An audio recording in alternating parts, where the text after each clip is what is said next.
Alright, welcome back to Fairy Tail Anime Review, episode number 76. Excuse me, we're here reviewing the 18th episode of Fairy Tail Warrior's Quest Burning Will, which adapts from page 5 of chapter 60 and goes straight to basically chapter 63. Pretty much in a way, capping off the Wood Dragon arc. Yep, an arc that had been going on for a little while now. Yes, if you're really curious, how long was this arc? Because I think the Water Dragon arc, it was like 7 episodes. I think it was. This went on for 11 episodes. Yes, and out of all the arcs of the whole series, this is by far the longest for the entirety of Fairy Tail Warrior's Quest. Now, the next episode, which will air next week, that starts the very next arc of the series, the Moon Dragon arc. And if you're really curious, like, I don't care just basically just remind myself basically about this. Yeah, it's interesting though the fact that, well, that this episode wraps up.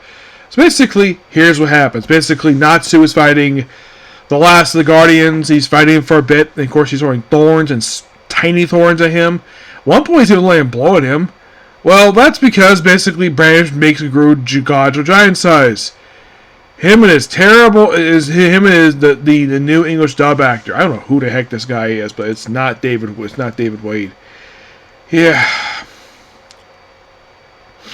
Oh, and the arc itself for Moon Dragon, it is 27 chapters. Which, if you're curious, that's the same length as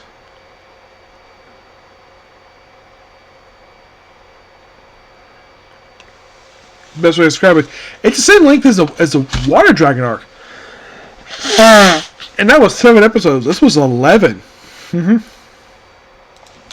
you have guys fighting him in giant-sized form, and he beats him up, and this goes on for quite a while.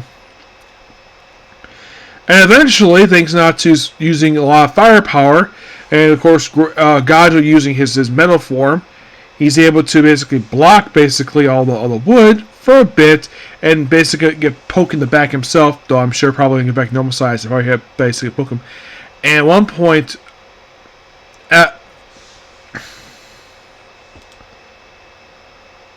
Alderaan basically looked like he opens up his chest to basically shoot out another thorn. But just by sheer coincidence,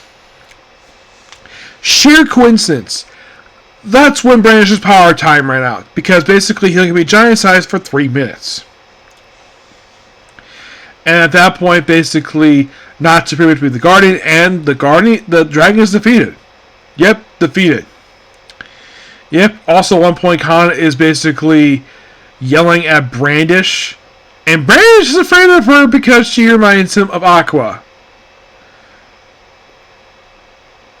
Yes, the person who's key to looking for. That's a recurring plot thread that goes on for quite a while. And by the most recent chapter that came out, they finally wrapped up that story. Yes, they finally wrapped it up.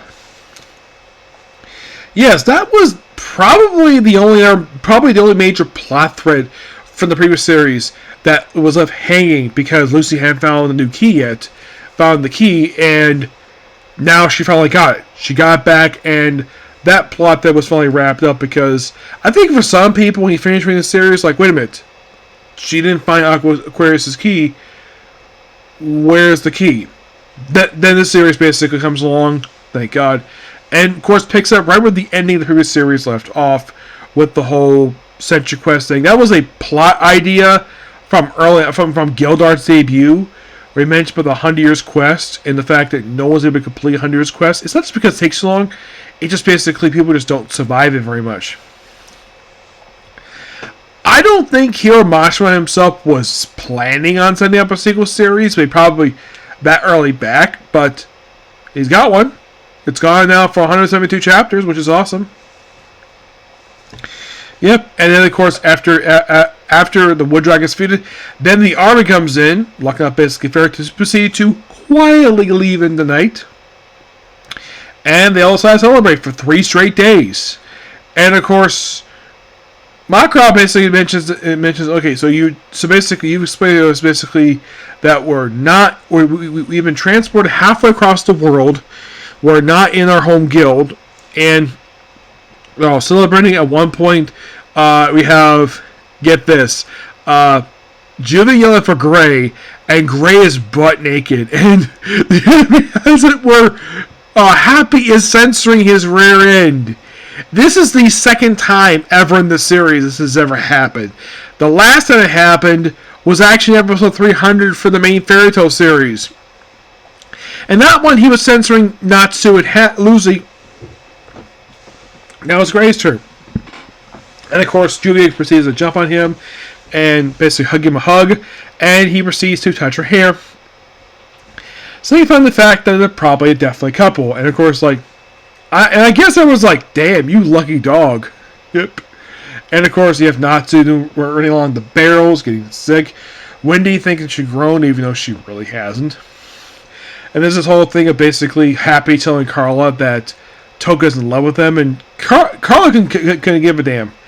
And you have Gajo telling Panther Lily that, oh yeah, I'm going to tell basically our kid that I fought a dragon giant size. And he's like, you do that. And, well, and then we have this really interesting scene end of the episode where we have Jalal, where he basically it's kind of implied he and Urza are now a couple by the end of the episode, because now he's unleashed his doubts. He's let them go and just go with the flow with Urza. It's been implied for the longest time that he's had a thing for her, and now seems like he's finally acting his feelings for her. And Urza, it's been implied, despite the fact that early on, basically, he hated him for how he treated her and her friends, and the fact he's one of 2 guys actually in love with her. The other being a guy who was a friend of her, who was basically a brother to her. He died basically confessing his feelings for her. And then, of course, we meet his sister, Kagura the Blade, who has not been seen in this series very much. Yeah, but you might think, okay, so he wrapped up the what? Oh, by the way, we also have in the episode the debut of the actual Guild Hall of Diablos, and we see their leader. And he reminds me of,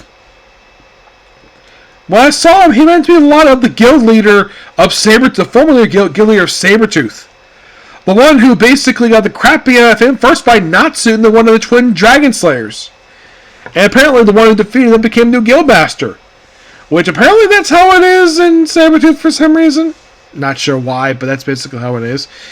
Yeah, and he's got to feed the dragon, and of course to our next dragon, which is Celine. We do briefly see Natsu's about Igneu, and of course Selena, who is the moon dragon in human form.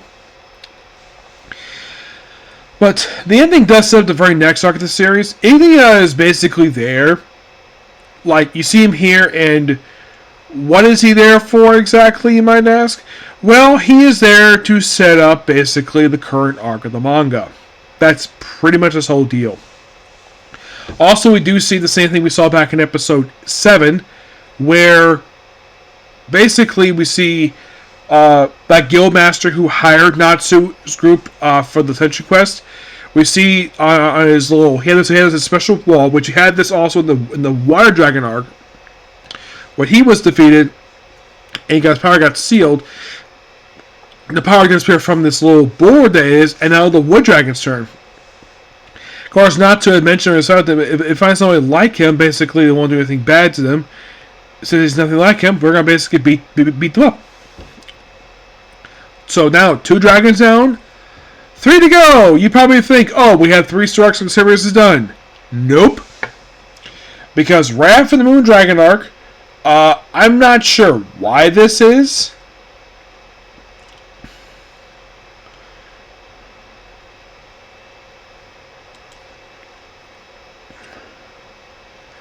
Because next, of course, we have this Moon Dragon. That's going to be interesting to basically discuss that one. And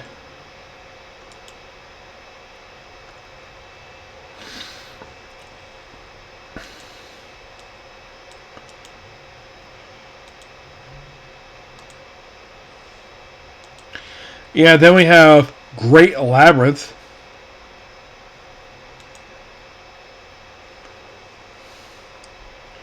And this arc itself is only like 22 chapters. Yeah, it's actually one of the more shorter arcs of the series.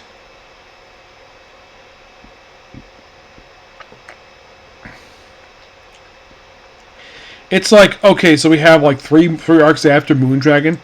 Like I said, there's this Great Labyrinth, which is basically, it says it's 32. Yeah, 32, which might be the longest arc. Actually, no, second longest behind Wood Dragon. And after that, then it's Golden Hour, which is 31 chapters. The current arc is going on since chapter 154. This is going on for almost 20 chapters. Now,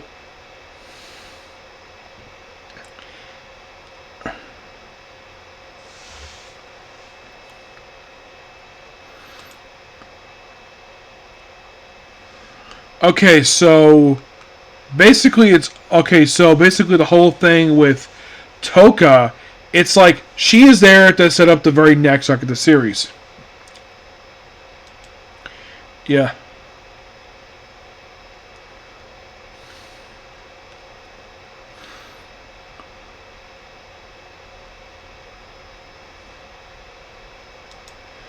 Now, how long before they get to these arcs? I'm not sure. I have no freaking idea.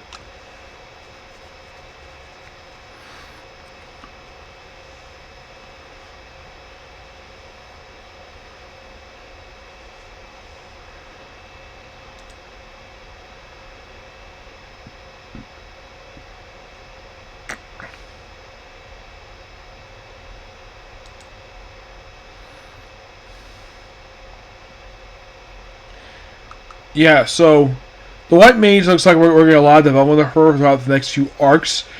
But we're going to get more later on with this one, okay? So yeah, that's particularly a particular review. Please be sure to like, comment, subscribe, turn notifications, and do this like button. Well, next week this one is the start of the Moondragon arc. And then after that, well, who knows. So next up, back to Bleach, okay? See you. Bye.